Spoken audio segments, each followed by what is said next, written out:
उत्तराखंड मतदान में नहीं आएगी कोई रुकावट, बर्फबारी में जारी रहेगी वोटिंग। एयर एम्बुलेंस से लेकर जेसीबी तक तैयार, चुनाव आयोग ने किया बड़ा ऐलान। देवभूमि में कोरोना का कहर जारी, 24 घंटे में 1183 लोग हुए संक्रमित, 15 मरीजों की हुई मौत। नमस्कार, गुलिस्तान न्यूज में आप सभी का स्वागत है। आपके साथ मैं पूजा पांडे। बुलेटिन की शुरुआत करते हैं। देवभूमि में कोरोना का कहर जारी है, जहां उत्तराखंड में बीते 24 घंटे में 1183 संक्रमित मिले हैं, जबकि 15 मरीजों की मौत हुई है। वहीं इसी दौरान सीधे तौर पर 20,715 सक्रिय मरीजों का इलाज चल रहा है। स्वास्थ्य विभाग के मुताबिक 13 जिलों में 1183 लोग कोरोना संक्रमित पाए गए, जहां देहरादून जिले में 369 और हरिद्वार में 73, उधम सिंह नगर में 87, चमोली में 94, अल्मोड़ा में 125, रुद्रप्रयाग में 104, नैनीताल में 62, पौड़ी में 77, पिथौरागढ़ में 52, टिहरी में 43, उत्तरकाशी में 48, चंपावत में 44 और बागेश्वर जिले में 5 संक्रमित मिले हैं। कोरोना की तीसरी लहर में मृतकों की संख्या 178 हो गई है, जबकि शुक्रवार को 4186 संक्रमित स्वस्थ हुए हैं। इन्हें मिलाकर सीधे तौर पर 59,561 मरीजों ने संक्रमण को मात दी है। वहीं उत्तराखंड कोविड वैक्सीन की दूसरी डोज का लक्ष्य हासिल करने से कुछ कदम पीछे है, जहां लक्ष्य की तुलना में अब तक 18 वर्ष से ऊपर 92.2% लोगों को वैक्सीन की दोनों डोज लगाई जा चुकी है, जबकि लक्ष्य के 100% लोगों को पहली डोज लगाई जा चुकी है।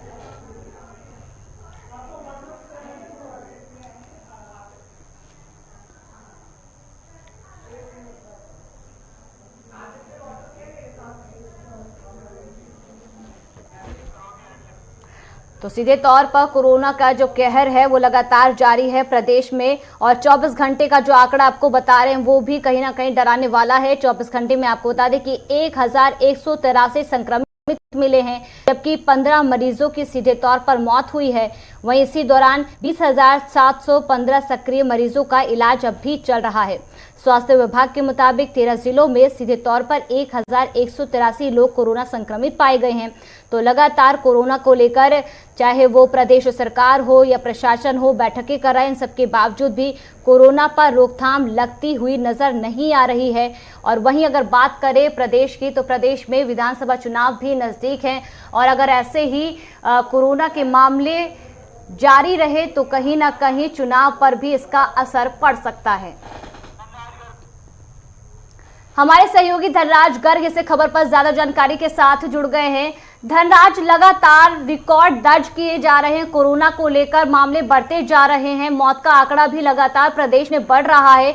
इसको लेकर वहां की जो सरकार है वो क्या कुछ कर रही है, और प्रशासन इसको लेकर क्या व्यवस्था सुनिश्चित कर रहा है? जी पूजा, बिल्कुल जिस तरह से देखा जाए कि उत्तराखंड के जो कोरोना के मामले हैं लगातार बढ़ते हुए नजर आ रहे हैं, क्योंकि 24 घंटे की बात करें तो 1100 से भी अधिक कोरोना के मामले निकलकर सामने आए हैं, और साथ ही 15 लोगों की मौत भी हो गई है। तो कहीं ना कहीं चिंता का विषय जरूर बना हुआ है। और जिस तरीके से देखा जाए उत्तराखंड सरकार की यदि हम बात करें, क्योंकि उत्तराखंड सरकार इस समय कहीं ना कहीं चुनाव में बिजी है, और इस ओर कोई भी ध्यान सरकार की तरफ से नहीं दिया जा रहा है। हालांकि सरकार के जो दावे हैं वो लगातार ये कर रहे हैं कि कहीं ना कहीं वो दावे करते हुए नजर आ रहे हैं कि जो कोरोना के मामले बढ़ रहे हैं उन पर नियंत्रण करने की लगातार वो कोशिश कर रहे हैं। और यदि बात करें स्वास्थ्य विभाग की, स्वास्थ्य विभाग की तरफ से भी दावे किए जा रहे हैं कि तमाम जो कोरोना के मामले बढ़ रहे हैं कहीं ना कहीं उनको कम करने के लिए तमाम व्यवस्थाएं की गई हैं। और जो व्यवस्थाएं, यदि हम बॉर्डरों की बात करें तो बॉर्डरों पे चेकिंग अभियान लगातार जारी है, और जो लोग उत्तराखंड आ रहे हैं उनको कोरोना की नेगेटिव रिपोर्ट लेकर ही उत्तराखंड में एंट्री दी जा रही है। और साथ ही जिस तरह की जो नाइट कर्फ्यू की यदि हम बात करें, नाइट कर्फ्यू भी लगातार उत्तराखंड में जारी है, क्योंकि रात 11 बजे से लेकर सुबह 6 बजे तक नाइट कर्फ्यू लगातार जारी है। और पूजा, वहीं आपको ये भी बता दें कि यदि हम लापरवाही की बात करें, क्योंकि कोरोना के जो मामले बढ़ रहे हैं इसके सीधे सीधे जिम्मेदार जो है वो लापरवाही है। क्योंकि जिस तरीके से हम बाजारों में देखते हैं कि लोग बाजारों में घूम रहे हैं, मास्क नहीं लगाते हैं और साथ ही सोशल डिस्टेंसिंग का पालन भी नहीं करते हैं, तो कहीं ना कहीं वो लापरवाही भारी पड़ती हुई नजर आ रही है उत्तराखंड पर। जी धनराज, जब हम देखते हैं कि जब लोग लापरवाही बरतते हैं तो प्रदेश सरकार को और केंद्र सरकार को सख्त होना चाहिए। इसको लेकर क्या कुछ व्यवस्था की जा रही, क्योंकि हम लगातार देख रहे थे कुछ दिन पहले मुख्यमंत्री पुष्कर सिंह धामी लगातार बैठकें कर रहे थे। अभी हाल फिलहाल में स्वास्थ्य विभाग को इसको लेकर क्या कुछ उन्होंने कहा है, इसको लेकर जानकारी दीजिए। बिल्कुल पूजा, जिस तरीके से देखा जाए कि जो कोरोना के मामले बढ़ रहे हैं, कहीं ना कहीं जो सरकार है, चाहे केंद्र सरकार हो या प्रदेश की सरकार हो, जिस तरीके से कहा जा रहा था कि प्रदेश सरकार लगातार इस पर सतर्क बनी हुई है, लेकिन जिस तरीके से इस समय उत्तराखंड में चुनावी माहौल है, तो कहीं ना कहीं ढीला हवाली प्रदेश सरकार करती हुई नजर आ रही है। यदि बात की जाए दावों की, तो दावे मुख्यमंत्री पुष्कर सिंह धामी लगातार करते हुए नजर आते हैं और साफ तौर पर उनका कहना है कि कहीं ना कहीं स्वास्थ्य विभाग की जो टीम है उसको अलर्ट मोड पर रखा गया है और वो जो कोरोना के मामले बढ़ रहे हैं इन पर पूरी निगरानी रख रहे हैं, क्योंकि जो भी कोरोना के मामले निकलकर सामने आ रहे हैं उनको सीधा कहीं ना कहीं उनको आइसोलेट कर दिया जा रहा है। तो अब देखने वाली बात होगी कि क्या जो सरकार है वो चुनाव में ही बिजी रह जाती है या फिर अपने जो कोरोना के मामले बढ़ रहे हैं उस ओर भी ध्यान देती है या नहीं देती है। पूजा, चलिए धनराज गर्ग, इस पर खबर पर बहुत बहुत शुक्रिया तमाम जानकारी के लिए। आगे बढ़ते एक बड़ी खबर का रुख करेंगे। देवभूमि में मौसम का कहर जारी है, ये बड़ी जानकारी आप तक पहुंचा रहे हैं, जहां नैनी झील के जलस्तर ने तोड़ा है 23 सालों का रिकॉर्ड और इसी दौरान उत्तराखंड में हो रही बर्फबारी ने तोड़े हैं पुराने सारे रिकॉर्ड। उत्तराखंड में 7 फरवरी तक बारिश और बर्फबारी से राहत नहीं मिलती नजर आएगी। तो बड़ी जानकारी मौसम को लेकर आपको सीधे तौर पर दे रहे हैं, जहां देवभूमि में मौसम का कहर जारी है और इसी दौरान नैनी झील के जल स्तर ने 23 सालों का रिकॉर्ड तोड़ दिया है। ये बड़ी जानकारी आप तक पहुंचा रहे हैं। उत्तराखंड में बर्फबारी ने पुराने सभी रिकॉर्ड तोड़ दिए हैं और लगातार इसको लेकर प्रदेश में जो तस्वीरें हैं वो भी डराने वाली सामने आ रही है। तो लगातार बर्फबारी हो रही है और इसका असर सड़कों से लेकर लोगों के घर तक सीधा देखने को मिल रहा है। वहीं दूसरी ओर चुनाव भी प्रदेश में नजदीक है, ऐसे में एक और कोरोना का कहर जारी, वहीं दूसरी ओर प्रदेश में मौसम का कहर भी लोगों के बीच कहर बनकर टूट रहा है। अब ये देखना होगा इसको लेकर प्रदेश सरकार क्या कुछ कार्रवाई करेगी। बहरहाल जो बड़ी जानकारी है वो आपको दे दें कि देवभूमि में मौसम का कहर लगातार जारी है। तो वहीं सीधे तौर पर हरीश रावत ने एक बार फिर से दलित कार्ड खेल दिया है। उन्होंने बोला है कि यशपाल आर्य में उत्तराखंड को संभालने की क्षमता है। दरअसल बीते साल पंजाब में चरणजीत सिंह चन्नी के मुख्यमंत्री बनने के बाद पूर्व मुख्यमंत्री हरीश रावत ने उत्तराखंड में भी किसी दलित को मुख्यमंत्री बनाने को लेकर अपनी राय रखकर दलित कार्ड खेला था। फिर हरदा ने चुनावी सभा को संबोधित करते हुए कहा कि पूर्व मुख्यमंत्री नारायण दत्त तिवारी के बाद राज्य में चीजों को थोड़ा बहुत हमने संभालने की कोशिश की। अब आगे के लिए यदि हम देखते हैं तो हमें केवल यशपाल आर्य ही नजर आते हैं। कौन कहां पैदा हुआ है इसका कोई महत्व नहीं है, महत्व इस बात का है कि व्यक्ति में कितनी क्षमता है। कल के उत्तराखंड को और आज के इस कुमाऊं संभाग को संभालने की क्षमता और ताकत है। उनकी इस बात को लेकर एक बार फिर राजनीति गर्मा गई है। वहीं बता दें कि उत्तराखंड में करीब 30% दलित वोट बैंक है, जिसका असर मैदानी सीटों पर ज्यादा है। दलित वोटर का उत्तराखंड की 20 से ज्यादा सीटों पर प्रभाव है, जो हार जीत तय करते हैं। ऐसे में हरीश रावत की इस बात का दलित वोटरों में कितना असर दिखता है ये तो आने वाला समय ही बताएगा। लेकिन फिलहाल एक बार फिर दलित कार्ड खेलकर रावत ने उत्तराखंड की राजनीति में हलचल तेज कर दी है। हमारे सहयोगी संचित शर्मा इस खबर पर ज्यादा जानकारी के साथ जुड़ गए हैं। संचित, लगातार हम देख रहे हैं कि हरीश रावत विवादित बयान देते हैं, बड़े बयान देते हैं एक बार, जिसके बाद उन्होंने फिर से बड़ा बयान दिया। इसके क्या कुछ मायने हैं?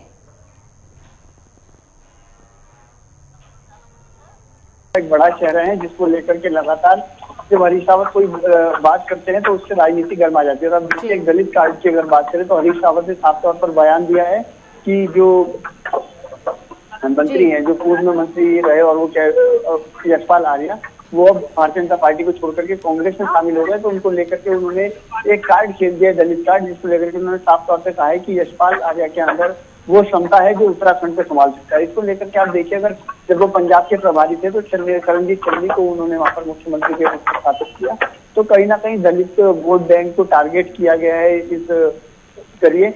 और देखिए, जो हरीश रावत है वो राजनीति के मंजे में खिलाड़ी है और वो जानते हैं कि किस व्यक्ति का किस वक्त इस्तेमाल करना है, किस तरीके से इस्तेमाल करना है।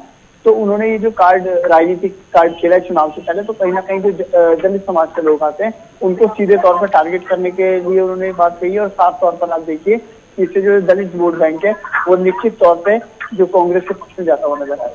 जी संचित, सीधे तौर पर ये देखा जाता है कि हरीश रावत चाहे पंजाब में हो या उत्तराखंड में हो, वो जाति की राजनीति ज्यादा करते हुए देखे जाते हैं, जिसके बाद एक बार फिर से उन्होंने दलित कार्ड खेला है।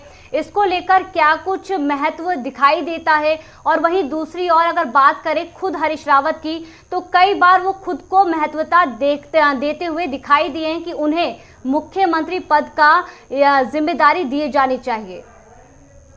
बिल्कुल, देखिए कांग्रेस की अगर बात करें तो कांग्रेस साफ तौर पर जो राजनीति करती है उनका पैटर्न दूसरा है और जो बीजेपी राजनीति करती है उसका पैटर्न दूसरा है। बीजेपी साफ तौर पर जो कहती है कि उनकी जो राजनीति करने का स्टाइल है वो हिंदुत्व की राजनीति करते हैं उसका। और साफ तौर पर अगर देखा जाए तो कांग्रेस की अगर बात करें तो कांग्रेस जो माइनॉरिटी है उनकी राजनीति करती है, लेकिन वो साफ तौर पर कहते हैं कि हम पूरे हर वर्ग को साथ लेकर के चलते हैं, हम कोई किसी जाति या किसी जाति विशेष के व्यक्ति को टारगेट नहीं करते। साफ तौर पर आरोप लेकिन लगातार बीजेपी उनके ऊपर लगाती रहती है, लेकिन कांग्रेस इसको हमेशा से ही नकारती नजर आई है।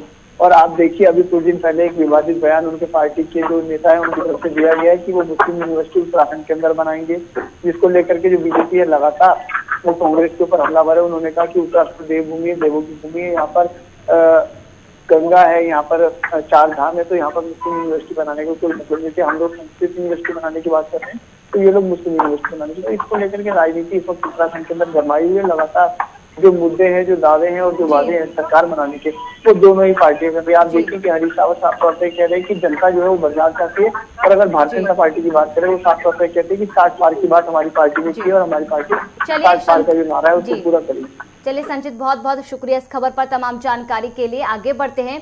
उत्तराखंड में विधानसभा चुनाव के लिए होने वाले मतदान में कोई दिक्कत ना आए, इसके लिए चुनाव आयोग ने विशेष तैयारियां की है। इन तैयारियों के तहत एयर एम्बुलेंस से लेकर जेसीबी तक का प्लान बनाया गया है। दरअसल सर्दियों में पहाड़ के कई जिलों में फरवरी मार्च में भी बर्फबारी होती है। ऐसे में सबसे बड़ी चुनौती मतदान कराने की है। उत्तराखंड की मुख्य निर्वाचन अधिकारी सौजन्या ने बताया कि बर्फबारी के बीच मतदान को समय से कराने के लिए विशेष योजना बनाई गई है।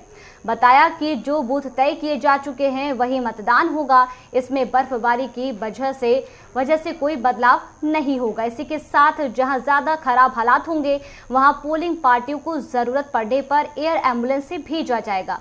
उन्होंने बताया कि अभी तक पोलिंग पार्टियां मतदान से 24 घंटे पहले रवाना की जाती थी, लेकिन उन्होंने चुनाव आयोग से 72 घंटे पहले उन्हें पोलिंग बूथों तक पहुंचाने की अनुमति ली है। यानी 3 दिन पहले बर्फबारी वाले पोलिंग बूथों तक पोलिंग पार्टियां रवाना कर दी जाएंगी, और जिन पोलिंग बूथों में ज्यादा बर्फबारी की आशंका है वहां के लिए चुनाव आयोग ने धरातल पर भी मजबूत प्लान बनाया है। मुख्य निर्वाचन अधिकारी सौजन्य ने बताया कि पोलिंग पार्टियों को सुगमता से पहुंचाने के लिए जेसीबी, कट्टर, पीडब्ल्यूडी की टीम और इसी दौरान एसडीआरएफ की टीम तैनात रहेंगी। जहां भी रास्ते में बर्फ रुकावट बनेगा उसे काटकर रास्ता साफ किया जाएगा।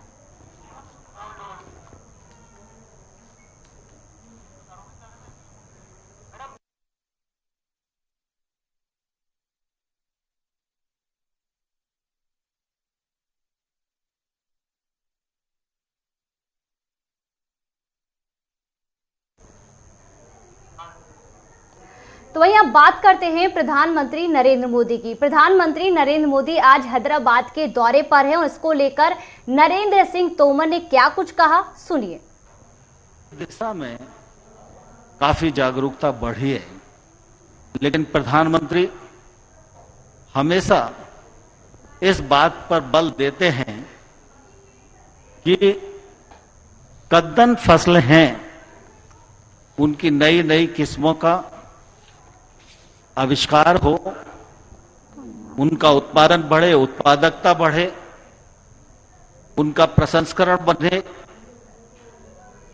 उत्पाद निर्यात भी हो, देश की आवश्यकता को भी पूर्ण करें। और ये मिलेट्स सामान्य और गरीब लोगों का भोजन ही इस मिलेट्स को हर भारतीय समारोह और दुनिया के समारोह में सम्मान पूर्वक थाली में स्थान मिले, यह आग्रह प्रधानमंत्री जी का हमेशा रहता है। और इसी दिशा में माननीय प्रधानमंत्री जी के आग्रह पर संयुक्त राष्ट्र ने 2023 को मिलेट्स घोषित किया है। भारत भी उसकी तैयारियां कर रहा है। मैं समझता हूं आने वाला कल हम सबके लिए शुभ है। एग्रीसेट जिस दिशा में काम कर रहा है वह दिशा आने वाले कल में फलीभूत भी होने वाली है।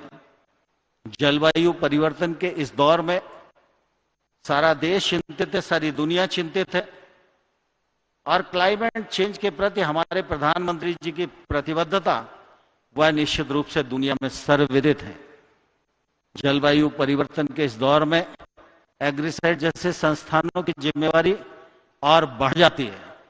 मैं समझता हूं इस अवसर पर एग्रीसेट पूरे परिवार को यह संकल्प करना चाहिए कि जलवायु परिवर्तन के इस दौर में जो हमारे संस्थान की भूमिका है वो उस भूमिका को पूरी गंभीरता के साथ निर्वहन करेंगे और सिर्फ देश को ही नहीं दुनिया को एक सकारात्मक संदेश देने में हम सफल होंगे।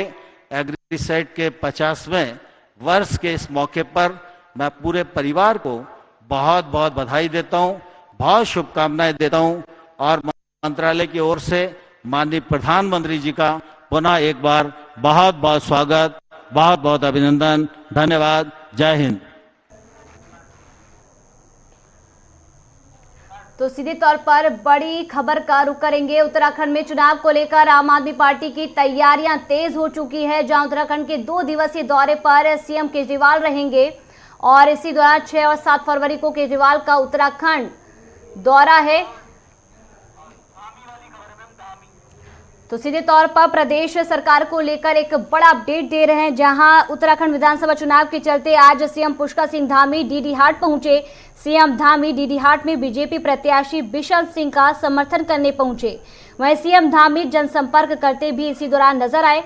चलिए सुनते हैं कि आज डीडीहाट में सीएम धामी ने क्या कुछ कहा।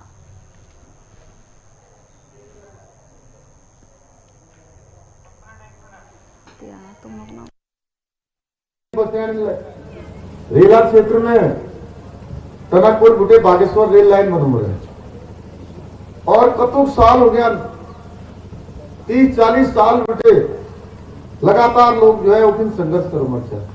एक बागेश्वर टनकपुर रेल लाइन संघर्ष समिति लिए बन रहा है। कई लोग तो मैं है आज हमारे बीच में रह लेना गया, उन्होंने जीवन समाप्त होगी, लेकिन क्या सरकारें ले उतर पर ध्यान न दी। वो रेल लाइन खिला ले आज पूरी अगर तैयारी के लिए करे रही, लेकिन पैसा अगर जारी करे लें तो बोले हमारे देश का प्रधानमंत्री नरेंद्र मोदी जी ने 29 करोड़ रुपए जारी कर लेना ब्रॉड गेज में वो सर्वे काम शुरू होगी। उन वाले समय में ये रोड जो जम रहा है यहाँ बेटे धारचूल तक जा लिया और धारचूल बेटे फिर कैलाश मानसरोवर तक गया। ये रोड किनारे जो है हमारे जो सड़क परिवहन मंत्री जी गडकरी जी उन्होंने ये रोड है ये स्वीकृति प्रदान करेंगे। डिपू लेक तक जाने रोड, डिपू लेक तक रोड पूछ गए। एक तरफ बेटे उतर पर कुमाऊं बेटे गढ़वाल, गढ़वाल बेटे कुमाऊं, मैदान बेटे पहाड़, चारों तरफ रोडन को जोड़न काम, चाहे वो ऑल वेदर रोड हो, चाहे वो भारतमाला श्रृंखला रोड हो।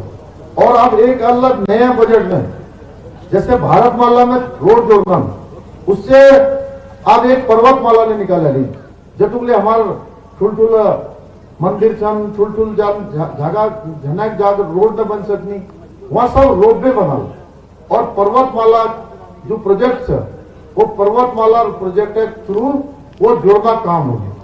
जैसे हमारे यहाँ ध्वज खंडेनाथ है, हरिका ध्वज खंडेनाथ घना की नाले, हम ये पर्वतमाला जो प्रोजेक्ट है माननीय प्रधानमंत्री जी जो नया बजट आयल दी रहा है वो बजट में इस प्रकार जो जतुगले स्थान छन उन स्थान जोड़ने की व्यवस्था हो गई। ध्वज खंडेनाथ में धर्मशाला के लिए दिसंदा पैस दी रहे विनोद सांझे वो अभी दिया था हमने, वो बर्मा वाला ने मैच द कैच की वहां से ना धर्मशाला बनन से वहां टेंडर लागी वो। तो हर जगह जगह ज्ञात में बहुत चीज, चाहे मड़मालने छ, बटकेश्वर छ, या मड़मालने बटकेश्वर पंपिंग परियोजना 1 लाख टेंडर होगी, गरखा पेयजल योजना के लिए टेंडर होगी, चंडिका घाट से बुंगा छिन्ना पेयजल योजना 1 लाख टेंडर होगी, मड़मालने में मिनी स्टेडियम, रैसापाटा में मिनी स्टेडियम, नारायण नगर में मिनी स्टेडियम, एक सपन का पैसा आ गया, सपन का पैसा आ गया, सपन का टेंडर लग गई और चुनाव के बाद इन सब जो है सब काम पूरा हो जाए। और मैं बहुत सारा काम कर पिथौरागढ़ में मेडिकल कॉलेज बनू मुझे, मेडिकल कॉलेज अल्मोड़ा में बनू मुझे, एतरपल्ली मेडिकल कॉलेज, उतरपल्ली मेडिकल कॉलेज, यहाँ बेटे हवाई सेवा ले, और पूर्व कुमाऊं क्षेत्रों आप दिल्ली से जान पड़ कैसे इलाज करूं चुना, अगर एम्स सुविधा चाहिए तो ऊन वाले समय में ये सुविधा हम जो है यही रुद्रपुर में मिलने वाली है। या बेटे तुम टनकपुर जला, टनकपुर बेटे 1 घंटा में रुद्रपुर पुल जला, तो बढ़िया सड़क हो गए। और वहाँ एम्स की दिल्ली में सुविधा जान में कई बार हम वहाँ बेड मिलो न मिलो, वहाँ बुकिंग होली न होली, वहाँ हमारे इलाज हो पालो न हो पाल, यो हमारे मन में तमाम सिफारिश लगना बात ले, वहाँ लाइन में लगना बात ले, ये व्यवस्था हमारे मन में हो पाते। लेकिन आप ऊन वाले समय में ये व्यवस्था हमारे यही उधम सिंह नगर में किच्छा में होने वाली है, सारी सुविधा यही मिलने वाली है। एक अलावा क्योंकि मेरे मन में बोलने की ना बहुत इच्छा है, मैं यहाँ एक एक गांव घूम रही हूँ, एक एक जगह जा रही हूँ, नाम सुना बेटे मैं पैदल यही हो रही हूँ। आज मैंने यहाँ ऊना उन सपन का पल्ली यहाँ माटापुन महात्मा लगाया और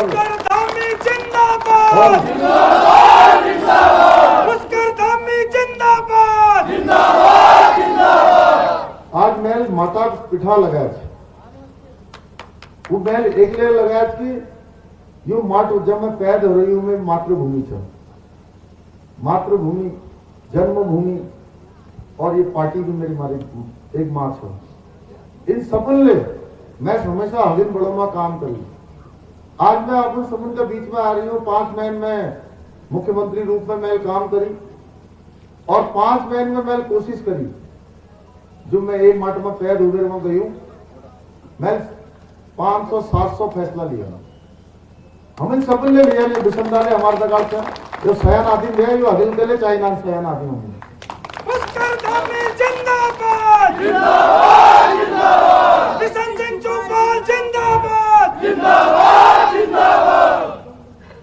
तो एक सयान आदिम चाहिए से न चाहिए दगाड़ में,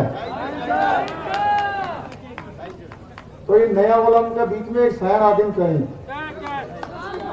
तो जतुगले जो हमें योजना बना रखे हैं, हर गांव तक सड़क जाए, हर गांव पानी व्यवस्था हो, हर जगह इंटरनेट लगा लो। और 2025 में जब ये राज्य हमारे 25 सालों को एल हमारे राज्य 21 सालों से, और जब ये 25 सालों को तो यहाँ सब जगह जो पलायन हो रही, जग जग बेटे लोग नौकरी तलाश में है, दिल्ली जनान, बंबई जनान, अपन घर बेटे बिहार जनान। हमारी ये कोशिश है कि उन वाले समय में उनरा घर में, उनरा गांव में वहीं उन्होंने रोजगार मिलो, वहीं उन्होंने काम मिलो, हर क्षेत्र में वहीं उन्होंने स्कूल मिलो, वहीं उन्होंने अस्पताल मिलो, सारी सुविधाएं उन्होंने वहीं मिलो, रोजगार मिलो। अगर ये सब हो जाओ सब हमारा पलायन ले रुक जाओ, रोजगार जो बात से बेरोजगारी पूरे समाप्त हो जाएगी। एक ना हमें एक बहुत फुल प्लान बना रहे हैं, ये तो हमें फैसला लिया ना और सब फैसला हमें धरातल पर उतार रहे हैं।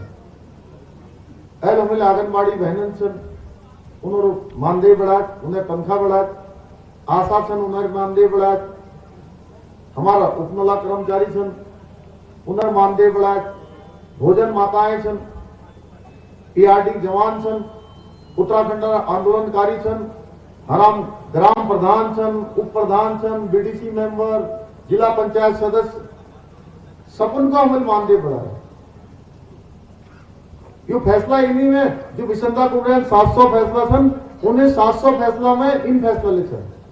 एक अलावा एक काम है क्या कर रहा है, जतुगले हमारा आमा बुबू सब आ रहे हम उन्होंने बतून चाहना कि पल्ली जो पेंशन थी ना, विधवा अवस्था पेंशन, विकलांग पेंशन, वृद्धावस्था पेंशन, ये पेंशन 1200 रुपए मिलेंगे।